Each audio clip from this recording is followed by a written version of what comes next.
Assalamualaikum warahmatullahi wabarakatuh. Saya Siti Indira Rahmawati dari jurusan Pendidikan Khusus kelas A, ingin membahas tentang anatomi, fisiologi, dan genetika.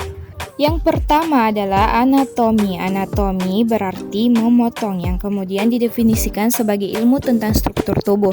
Adapun jenis anatomi struktur tubuh yaitu anatomi makroskopik, anatomi mikroskopik, anatomi ultraskopik, dan anatomi radiografi. Dan ada pun gambar yang tercantum di meme mapping ini, dan di bawahnya ada sikap anatomi. Adapun fisiologi adalah ilmu yang mempelajari kerja tubuh dalam keadaan normal, misalnya jantung berdenyut, otot berkontraksi, pertukaran gas, otak menerima rangsang, dan otot mengingat. Adapun genetika yang dapat diartikan sebagai cabang biologi yang mempelajari sifat-sifat baka atau ilmu mengenai sifat keturunan. Adapun konsep dasarnya yaitu genotif, fenotip, faktor dominan, dan faktor resesif. Dan adapun tingkat strukturnya sel ke jaringan, organ, ke sistem organ, lalu organisme. Selanjutnya membahas tentang sistema pergerakan. Yang pertama, tulang. Rangka tubuh manusia merupakan sekumpulan tulang-tulang yang saling berhubungan. Tulang belakang, tulang dada, tulang panggul, tulang tangan, dan tulang kaki. Adapun klarifikasi tulang yaitu tulang pipa, tulang pipi, tulang pendek, tulang tak beraturan, dan tulang sesamoid. Dan adapun gambar yang bisa kita lihat pada meme mapping ini, skeleton dan gambar bagian-bagian tulang. Selanjutnya, otot manusia, sebuah jaringan dalam tubuh manusia yang berfungsi sebagai alat gerak aktif yang menggerakkan tulang. Yang bagian di bawah terdapat gambar yang menunjukkan pada jenis-jenis otot, yaitu otot polos, otot lurik, dan otot jantung, dan banyak pengertian lain dari otot. Sebelah paling kanan menjelaskan tentang sendi. Adapun bagian-bagiannya yaitu sendi mati, sendi kaku, dan sendi gerak. Di bawahnya terdapat gambar bagian-bagian sendi tersebut. Nah, adapun gangguan persendian yaitu dislokasi, keselio, ankilosis, dan artritis atau infeksi sendi. Selanjutnya membahas tentang panca indera penglihatan yaitu mata. Di sebelah kiri kita bisa melihat gambar pelindung mata dan anatomi mata serta bagian-bagiannya. Adapun fisiologi penglihatan yaitu cahaya akan memantulkan objek, cahaya akan masuk ke mata, cahaya akan memasuki pupil, dan lain sebagainya. Adapun kelainan mata yaitu rabun jauh, rabun dekat, mata tua, rabun senja, dan buta warna serta katarak. Adapun perbedaan dari rabun jauh dan rabun dekat yang bisa kita lihat pada gambar tersebut. Di sebelah kanan menjelaskan tentang panca indera pendengaran yaitu telinga. Adapun bagian-bagiannya telinga dalam, telinga luar, dan telinga tengah. Dan adapun pengertian dari bagian-bagian tersebut. Adapun penyakit pada telinga yaitu tuli, infeksi telinga, dan conge. Adapun cara merawat telinga dengan cara jangan terlalu sering mendengarkan yang terlalu keras. Jaga kebersihan telinga agar tidak tersumbat dan hindari benturan berupa tamparan keras dan lain sebagainya. Selanjutnya, panca indera peraba yaitu kulit. Kulit adalah suatu organ pembungkus seluruh permukaan luar tubuh. Luar tubuh merupakan organ terberat dan terbesar dari tubuh. Adapun fungsi dari kulit yaitu melindungi terhadap luka. Kulit juga berperan dalam mengatur keseimbangan air. Kulit mempertahankan temperatur tubuh dan banyak fungsi lain dari kulit. Adapun gangguan pada indera peraba yaitu hipersensitif terhadap sentuhan dan hiposensitif, dan terdapat gejala-gejala yang bisa dilihat pada meme mapping ini. Selanjutnya, di meme mapping ini menjelaskan juga cara merawat kulit yaitu gunakan air bersih dan sabun saat mandi. Jangan lupa mencuci tangan sebelum memegang makanan. Oleskan baby oil jika kulit melepuh terkena air panas. Konsumsi vitamin E secukupnya dan mandi minimal 2 kali sehari. Selanjutnya membahas tentang sistem koordinasi. Sistem koordinasi adalah sistem dalam tubuh manusia yang bekerja untuk menerima rangsangan, mengolahnya, dan menanggapi rangsangan tersebut. Adapun fungsinya mengatur dan mengendalikan kerja sistem organ tubuh yang lain sehingga bekerja sesuai fungsinya. Adapun sistem saraf, yang pertama sel saraf neuron, kedua sistem saraf pusat, dan sistem saraf tepi. Pengertiannya ada pada penjelasan di meme mapping ini yang bisa kita lihat sendiri. Selanjutnya struktur neuron yang berupa dendrit, soma, akson, nukleus, selubung mielin, sel sakwan, nodus ranvier, dan sinapsis. Adapun penjelasan mengenai fisiologi sel saraf dan klarifikasi sel saraf yang bisa kita lihat pengertiannya sendiri di meme mapping ini. Selanjutnya, sistem saraf pusat. Yang pertama, otak. Otak beratnya sekitar 3 kg dan berisi hingga 100 miliar sel. Otak dilindungi oleh tulang-tulang tengkorak.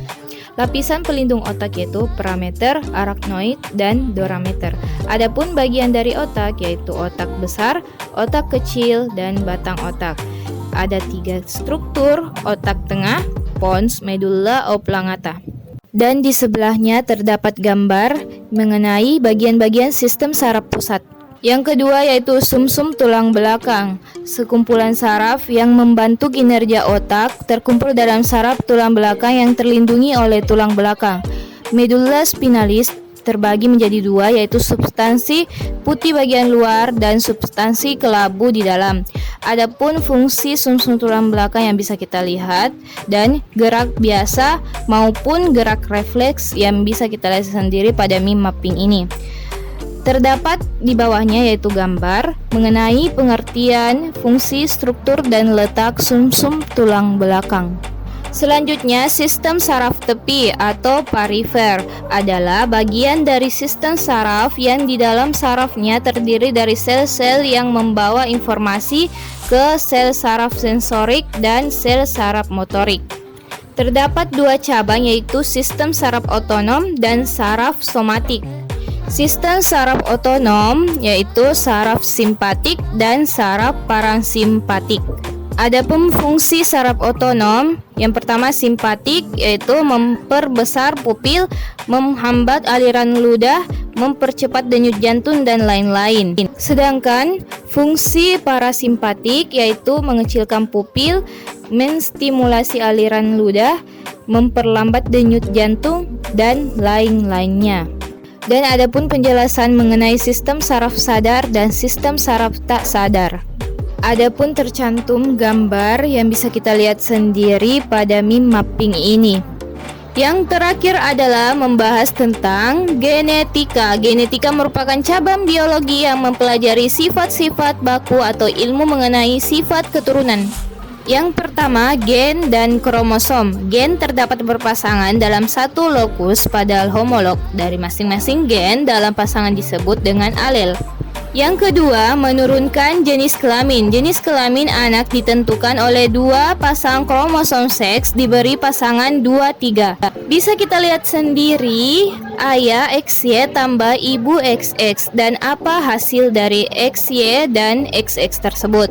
Yang ketiga, gen resesif dan dominan. Setiap gen dalam sel memiliki 2 versi masing-masing dibawa dari kedua orang tuanya. Dan yang keempat, autosom. Setiap orang pasti menginginkan tubuh yang sehat, tapi beberapa penyakit tidak bisa dicegah keberadaannya karena penyakit genetik yang diturunkan. Adapun kelainan atau penyakit autosom, A. Albino. Albino adalah penyakit menurun pada kulit manusia tidak mempunyai pigmen pewarna kulit. B. Brachydactyly mempunyai jari-jari yang pendek karena tulang falanges pendek. C. Polydactyly, kelainan berupa kelebihan jumlah jari tangan dan kaki yang bersifat menurun. Selanjutnya, kelainan dan penyakit gonosom. Tautan seks terjadi pada kromosom seks baik pada kromosom X maupun kromosom Y. Contohnya buta warna yang tidak bisa membedakan warna. Ini berupa penyakit keturunan. Selain buta warna, ada pun hemofilia, penyakit keturunan akibat darah seseorang sukar beku. Pembahasan selanjutnya yaitu mutasi gen atau kromosom.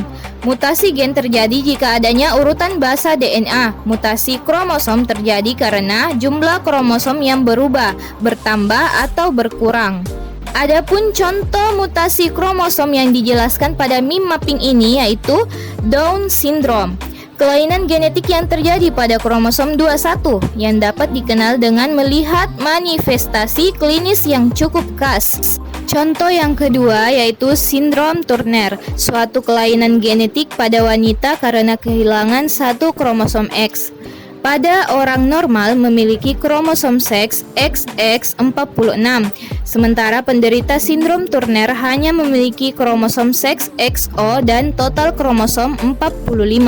Adapun tercantum gambar tentang sindrom Turner yang bisa kita lihat sendiri pada meme mapping ini. Itulah tadi bentuk meme mapping dan penjelasan mengenai anatomi, fisiologi, genetika. Bila ada kalimat atau ucapan yang salah, mohon dimaafkan. Billahi taufik wal hidayah. Wassalamualaikum warahmatullahi wabarakatuh.